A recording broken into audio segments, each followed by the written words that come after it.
ಸಚಿನ್ ಆತ್ಮಹತ್ಯೆ ಪ್ರಕರಣವನ್ನ ಸಿಐಡಿ ತನಿಖೆಗೆ ನೀಡಲಾಗಿದೆ. ಅನಾವಶ್ಯಕವಾಗಿ ಸಚಿವರ ಹೆಸರನ್ನ ಈ ಪ್ರಕರಣದಲ್ಲಿ ತರಲಾಗಿದೆ ಅಂತ ಬೆಂಗಳೂರಿನಲ್ಲಿ ಗೃಹ ಸಚಿವ ಡಾಕ್ಟರ್ ಜಿ ಪರಮೇಶ್ವರ್ ಹೇಳಿಕೆ ನೀಡಿದ್ದಾರೆ. ಡೆತ್ ನೋಟ್ನಲ್ಲಿ ಖರ್ಗೆ ಹೆಸರು ಕೂಡ ಇಲ್ಲ. ಅವರ ಹೆಸರು ಸರ್ಕಾರಕ್ಕೆ ಮಸಿ ಬಳಿಯುವ ಕೆಲಸ ಮಾಡಲಾಗ್ತಾ ಇದೆ. ಎಲ್ಲಾ ಕೇಸ್ಗಳನ್ನ ಸಿಬಿಐ ತನಿಖೆಗೆ ಕೊಡೋಕ್ ಆಗೋದಿಲ್ಲ ಅಂತ ಗೃಹ ಸಚಿವ ಡಾಕ್ಟರ್ ಜಿ ಪರಮೇಶ್ವರ್ ಹೇಳಿಕೆ ನೀಡಿದ್ದಾರೆ.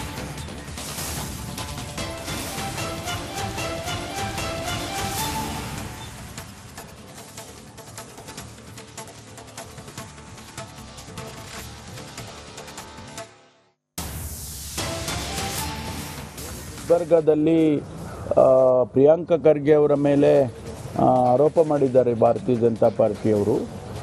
ಅದನ್ನು ಕೂಡ ನಾವು CODಗೆ ಕೊಟ್ಟಿದ್ದೇವೆ.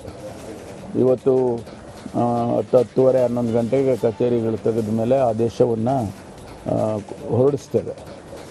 ಯಾಕೆಂದರೆ ಒಬ್ಬ ಸಚಿವರನ್ನು ಅನವಶ್ಯಕವಾಗಿ ಅಪಾದನೆ ಮಾಡ್ತಕ್ಕಂಥದ್ದು ಯಾವುದೇ ಸರ್ಕಾರಕ್ಕೂ ಸರಿ ಇರೋದಿಲ್ಲ. ಹಾಗಾಗಿ ಅದಕ್ಕೋಸ್ಕರ ಅವರ ಹೆಸರು ಕೂಡ ಡೆತ್ ನೋಟಲ್ಲಿ ಅವರ ಹೆಸರು ಕೂಡ ಇಲ್ಲ ಅಂತ ಹೇಳಿದ್ದಾರೆ ನಮ್ಮ ಇಲಾಖೆಯವರು. ಹಾಗಿರುವಾಗ ಸುಮ್ಮನೆ ಅನವಶ್ಯಕವಾಗಿ ಸಚಿವರ ಹೆಸರನ್ನು ತೆಗೆದುಕೊಂಡು ಬಂದು ಅವರ ಹೆಸರಿಗೆ ಮಸಿ ಬಳಿತಕ್ಕಂಥ ಕೆಲಸ, ಸರ್ಕಾರಕ್ಕೆ ಮಸಿ ಬಳಿತಕ್ಕಂಥ ಕೆಲಸವನ್ನು ಮಾಡ್ತಿದ್ದಾರೆ. ಅದಕ್ಕಾಗಿ ಅದರ ಸತ್ಯಾಸತ್ಯತೆ ಗೊತ್ತಾಗಲಿ ಅಂತೇಳಿ ಮಾನ್ಯ ಮುಖ್ಯಮಂತ್ರಿಗಳು ನಾವೆಲ್ಲರೂ ಸೇರಿ ಇದನ್ನು CODಗೆ ವಹಿಸೋಣ. ಸಚಿವ ಪ್ರಿಯಾಂಕ್ ಖರ್ಗೆ ರಾಜೀನಾಮೆ ನೀಡಲೇಬೇಕು ಅಂತ ಮತ್ತೊಂದು ಕಡೆ ವಿರೋಧ ಪಕ್ಷ ಬಿಜೆಪಿ ಆಗ್ರಹಿಸ್ತಾ ಇದೆ. ಸಚಿನ್ ಆತ್ಮಹತ್ಯೆ ಕೇಸ್ ಸಿಬಿಐ ತನಿಖೆಗೇನೆ ಕೊಡಬೇಕು. ಬಿಜೆಪಿ ರಾಜ್ಯಾಧ್ಯಕ್ಷ ವಿಜಯೇಂದ್ರ ಅವರ ಆಗ್ರಹ ಇದು. ಈಗಷ್ಟೇ ಗೃಹ ಸಚಿವರ ಹೇಳಿಕೆಯನ್ನ ಗಮನಿಸಿದ್ವಿ. ಅನಾವಶ್ಯಕವಾಗಿ ಸಚಿವರ ಹೆಸರನ್ನ ತರಲಾಗಿದೆ ಅನ್ನೋದು ಗೃಹ ಸಚಿವ ಡಾಕ್ಟರ್ ಜಿ ಪರಮೇಶ್ವರ್ ಅವರ ಹೇಳಿಕೆ. ಅದೇ ವಿರೋಧ ಪಕ್ಷದ ನಾಯಕರ ಹೆಸರಿದ್ದರೂ ಕೂಡ ಇದೇ ರೀತಿಯಲ್ಲಿ ಸರ್ಕಾರ ಪ್ರತಿಕ್ರಿಯೆ ನೀಡ್ತಾ ಇತ್ತಾ? ಅನಾವಶ್ಯಕವಾಗಿ ವಿರೋಧ ಪಕ್ಷದ ನಾಯಕರ ಹೆಸರನ್ನ ತರಲಾಗಿದೆ ಅನ್ನೋದು ಪ್ರಶ್ನೆಯಾಗಿ ಉಳಿದಿದೆ. ಮತ್ತೊಂದು ಕಡೆ ವಿರೋಧ ಪಕ್ಷಗಳು ತನಿಖೆಗೆ ಆಗ್ರಹಿಸ್ತಾ ಇದೆ, ಸಿಬಿಐಗೆ ವಹಿಸಬೇಕು ಅಂತ ಹೇಳಿ. ಆದರೆ CODಗೆನೆ ನಾವು ತನಿಖೆಗೆ ನೀಡೋದು ಅಂತ ಹೇಳಿ ಡಾಕ್ಟರ್ ಜಿ ಪರಮೇಶ್ವರ್ ಅವರು ಹೇಳಿಕೆ ನೀಡುತ್ತಿದ್ದಾರೆ.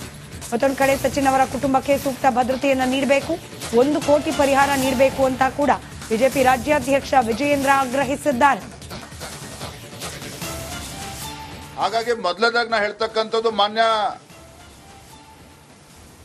ಗೌರವಾನ್ವಿತ ಸಚಿವರಾಗಿರ್ತಕ್ಕಂಥ ಪ್ರಿಯಾಂಕಾ ಖರ್ಗೆ ಅವರಿಗೆ ನಾನು ಹೇಳೋದಕ್ಕೆ ಇಚ್ಛೆ ಪಡೋದು, ಯಾಕೆಂದ್ರೆ ಪ್ರಿಯಾಂಕಾ ಖರ್ಗೆ ಅವರು ಅಂತ ಹೇಳಿದ್ರೆ ಅವರ ಇಲಾಖೆ ಕೇವಲ ಗ್ರಾಮೀಣ ಅಭಿವೃದ್ಧಿ ಇಲಾಖೆ ಅಥವಾ ITBT ಅಂತ ಅನ್ಕೋಬೇಡಿ. ನೀವು ಸದನದಲ್ಲೂ ಕೂಡ ತಾವು ನೋಡಿದಿರಿ, ಸರ್ವ ಇಲಾಖೆ ಸಚಿವ, ಎಲ್ಲ ಇಲಾಖೆಗೂ ಕೂಡ ಅವರೇ ಮೇಟಿ, ಅವರೇ ಉಸ್ತುವಾರಿ. ಸದನದಲ್ಲೂ ಕೂಡ ಏನೇ ಪ್ರಶ್ನೆ ಬಂದರೂ ಸಹ ಗೃಹ ಸಚಿವರಿದ್ರು ಕೂಡ ಅವ್ರ ಪರವಾಗಿ ಇವರು ಎದ್ದೇಳ್ತಾರೆ. ಮಹಿಳಾ ಮತ್ತು ಮಕ್ಕಳ ಕಲ್ಯಾಣ ಬಗ್ಗೆ ಪ್ರಶ್ನೆ ಇದ್ರೆ ಅದಕ್ಕೂ ಎದ್ದೇಳಿ ಗಲಾಟೆ ಮಾಡ್ತಾರೆ. ಮುಖ್ಯಮಂತ್ರಿಗಳಿಗೆ ಸಂಬಂಧಪಟ್ಟಿದ್ರು ಕೂಡ ಅದಕ್ಕೂ ಎದ್ದು ಗಲಾಟೆ ಮಾಡ್ತಾರೆ. ಅಂದ್ರೆ ಬಹಳ ಜ್ಞಾನಿಗಳು ಅವರು, ಅದನ್ನ ನಾವು ಒಪ್ಕೊಳ್ತೇವೆ. ಪ್ರಿಯಾಂಕಾ ಖರ್ಗೆ ಅವರು ಬಹಳ ಬುದ್ಧಿವಂತರು, ಬಹಳ ದೊಡ್ಡ ಮೇಧಾವಿ, ಬಹಳ ದೊಡ್ಡ ಜ್ಞಾನಿಗಳು. ಅಷ್ಟು ಅದ್ರ ಜೊತೆಗೆ ಅಷ್ಟೇ ಶಕ್ತಿಶಾಲಿ ಮತ್ತು ಪ್ರಭಾವಿ ಮುಖಂಡ, ಅದನ್ನು ಕೂಡ ನಾವು ಒಪ್ಕೊಳ್ತೇನೆ. ಹಾಗಾಗಿ ಮೊದಲದಾಗಿ ನಾ ಹೇಳ್ತಕ್ಕಂಥದ್ದು, ಮಾನ್ಯ ಗೌರವಾನ್ವಿತ ಸಚಿವರಾಗಿರ್ತಕ್ಕಂಥ ಪ್ರಿಯಾಂಕಾ ಖರ್ಗೆ ಅವರಿಗೆ ನಾನು ಹೇಳೋದಕ್ಕೆ ಇಚ್ಛೆ ಪಡೋದು, ಯಾಕೆಂದ್ರೆ ಪ್ರಿಯಾಂಕಾ ಖರ್ಗೆ ಅವರು ಅಂತ ಹೇಳಿದ್ರೆ ಅವರ ಇಲಾಖೆ ಕೇವಲ ಗ್ರಾಮೀಣ ಅಭಿವೃದ್ಧಿ ಇಲಾಖೆ ಅಥವಾ ITBT ಅಂತ ಅನ್ಕೋಬೇಡಿ. ನೀವು ಸದನದಲ್ಲೂ ಕೂಡ ತಾವು ನೋಡಿದಿರಿ, ಸರ್ವ ಇಲಾಖೆ ಸಚಿವ, ಎಲ್ಲ ಇಲಾಖೆಗೂ ಕೂಡ ಅವರೇ ಮೇಟಿ, ಅವರೇ ಉಸ್ತುವಾರಿ. ಹಾಗಾಗಿ ಮೊದಲದಾಗಿ ನಾ ಹೇಳ್ತಕ್ಕಂಥದ್ದು, ಮಾನ್ಯ ಗೌರವಾನ್ವಿತ ಸಚಿವರಾಗಿರ್ತಕ್ಕಂಥ ಪ್ರಿಯಾಂಕಾ ಖರ್ಗೆ ಅವರಿಗೆ ನಾನು ಹೇಳೋದಕ್ಕೆ ಇಚ್ಛೆ ಪಡೋದು, ಯಾಕೆಂದ್ರೆ ಪ್ರಿಯಾಂಕಾ ಖರ್ಗೆ ಅವರು ಇವತ್ತು ಪ್ರಿಯಾಂಕಾ ಖರ್ಗೆ ಅವರು ನನ್ನ ಏನ್ ಹೇಳಿದ್ದಾರೆ, ಬಿಜೆಪಿಯವರಿಗೆ ಚಟ ಅನ್ನೋ ಅರ್ಥದಲ್ಲಿ ಮಾತನಾಡಿದ್ದಾರೆ. ಯಡಿಯೂರಪ್ಪನವರ ಪೋಕ್ಸೋ ಕೇಸನ್ನ ಮುಚ್ಚಾಕಳಕ್ಕೆ, ಸ್ವಾಮಿ ಪ್ರಿಯಾಂಕಾ ಖರ್ಗೆ ಅವರೇ, ನೀವೇನ್ ಸುಪ್ರೀಂ ಕೋರ್ಟಾ, ನೀವೇನ್ ಹೈಕೋರ್ಟಾ, ನೀವೇನ್ ತನಿಖಾಧಿಕಾರಿನಾ, ನೀವೇನ ಕೇಸ್ ಬಗ್ಗೆ ಮಾತನಾಡ್ತಕ್ಕಂಥದ್ದು? ಸಚಿವ ಪ್ರಿಯಾಂಕ್ ಖರ್ಗೆ ರಾಜೀನಾಮೆ ನೀಡಲೇಬೇಕು ಅಂತ ಮತ್ತೊಂದು ಕಡೆ ವಿರೋಧ ಪಕ್ಷ ಬಿಜೆಪಿ ಆಗ್ರಹಿಸ್ತಾ ಇದೆ. ಸಚಿನ್ ಆತ್ಮಹತ್ಯೆ ಕೇಸ್ ಸಿಬಿಐ ತನಿಖೆಗೇನೆ ಕೊಡಬೇಕು. ಬಿಜೆಪಿ ರಾಜ್ಯಾಧ್ಯಕ್ಷ ವಿಜಯೇಂದ್ರ ಅವರ ಆಗ್ರಹ ಇದು. ಈಗಷ್ಟೇ ಗೃಹ ಸಚಿವರ ಹೇಳಿಕೆಯನ್ನ ಗಮನಿಸಿದ್ವಿ. ಅನಾವಶ್ಯಕವಾಗಿ ಸಚಿವರ ಹೆಸರನ್ನ ತರಲಾಗಿದೆ ಅನ್ನೋದು ಗೃಹ ಸಚಿವ ಡಾಕ್ಟರ್ ಜಿ ಪರಮೇಶ್ವರ್ ಅವರ ಹೇಳಿಕೆ. ಅದೇ ವಿರೋಧ ಪಕ್ಷದ ನಾಯಕರ ಹೆಸರಿದ್ರೂ ಕೂಡ ಇದೇ ರೀತಿಯಲ್ಲಿ ಸರ್ಕಾರ ಪ್ರತಿಕ್ರಿಯೆ ನೀಡ್ತಾ ಇತ್ತ. ಅನಾವಶ್ಯಕವಾಗಿ ವಿರೋಧ ಪಕ್ಷದ ನಾಯಕರ ಹೆಸರನ್ನ ತರಲಾಗಿದೆ ಅನ್ನೋದು ಪ್ರಶ್ನೆಯಾಗಿ ಉಳಿದಿದೆ. ಮತ್ತೊಂದು ಕಡೆ ವಿರೋಧ ಪಕ್ಷಗಳು ತನಿಖೆಗೆ ಆಗ್ರಹಿಸ್ತಾ ಇದೆ, ಸಿಬಿಐಗೆ ವಹಿಸಬೇಕು ಅಂತ ಹೇಳಿ. ಆದರೆ ಸಿಒಡಿಗೆನೆ ನಾವು ತನಿಖೆಗೆ ನೀಡೋದು ಅಂತ ಹೇಳಿ ಡಾಕ್ಟರ್ ಜಿ ಪರಮೇಶ್ವರ್ ಅವರು ಹೇಳಿಕೆ ನೀಡುತ್ತಿದ್ದಾರೆ. ಮತ್ತೊಂದು ಕಡೆ ಸಚಿನ್ ಅವರ ಕುಟುಂಬಕ್ಕೆ ಸೂಕ್ತ ಭದ್ರತೆಯನ್ನು ನೀಡಬೇಕು, 1 ಕೋಟಿ ಪರಿಹಾರ ನೀಡಬೇಕು ಅಂತ ಕೂಡ ಬಿಜೆಪಿ ರಾಜ್ಯಾಧ್ಯಕ್ಷ ವಿಜಯೇಂದ್ರ ಆಗ್ರಹಿಸಿದ್ದಾರೆ. ಹಾಗಾಗಿ ಮೊದಲದಾಗಿ ನಾ ಹೇಳ್ತಕ್ಕಂಥದ್ದು, ಮಾನ್ಯ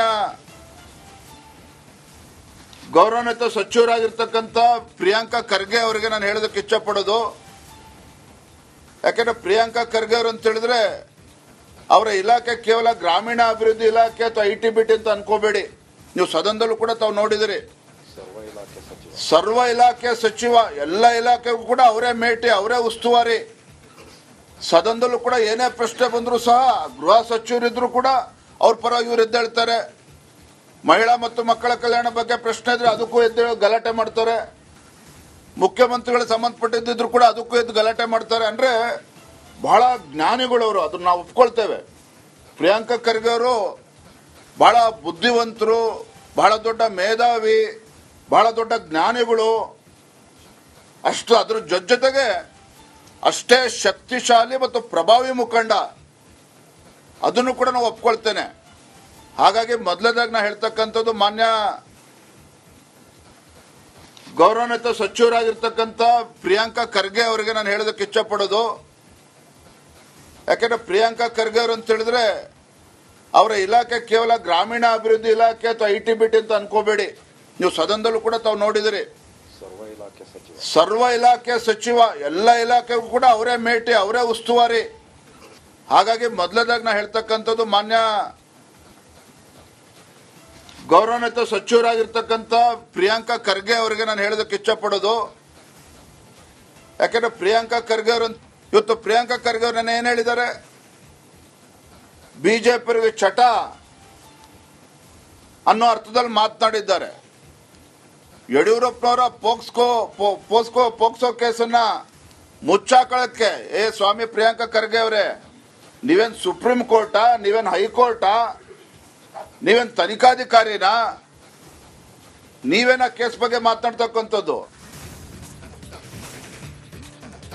ಸಚಿನ್ ಆತ್ಮಹತ್ಯೆ ಪ್ರಕರಣವನ್ನ CID ತನಿಖೆಗೆ ನೀಡಲಾಗಿದೆ. ಅನಾವಶ್ಯಕವಾಗಿ ಸಚಿವರ ಹೆಸರನ್ನ ಈ ಪ್ರಕರಣದಲ್ಲಿ ತರಲಾಗಿದೆ ಅಂತ ಬೆಂಗಳೂರಿನಲ್ಲಿ ಗೃಹ ಸಚಿವ ಡಾಕ್ಟರ್ ಜಿ ಪರಮೇಶ್ವರ್ ಹೇಳಿಕೆ ನೀಡಿದ್ದಾರೆ. ಡೆತ್ ನೋಟ್ನಲ್ಲಿ ಖರ್ಗೆ ಹೆಸರು ಕೂಡ ಇಲ್ಲ. ಅವರ ಹೆಸರು ಸರ್ಕಾರಕ್ಕೆ ಮಸಿ ಬಳಿಯುವ ಕೆಲಸ ಮಾಡಲಾಗ್ತಾ ಇದೆ. ಎಲ್ಲ ಕೇಸ್ಗಳನ್ನ CBI ತನಿಖೆಗೆ ಕೊಡೋಕ್ ಆಗೋದಿಲ್ಲ ಅಂತ ಗೃಹ ಸಚಿವ ಡಾಕ್ಟರ್ ಜಿ ಪರಮೇಶ್ವರ್ ಹೇಳಿಕೆ ನೀಡಿದ್ದಾರೆ.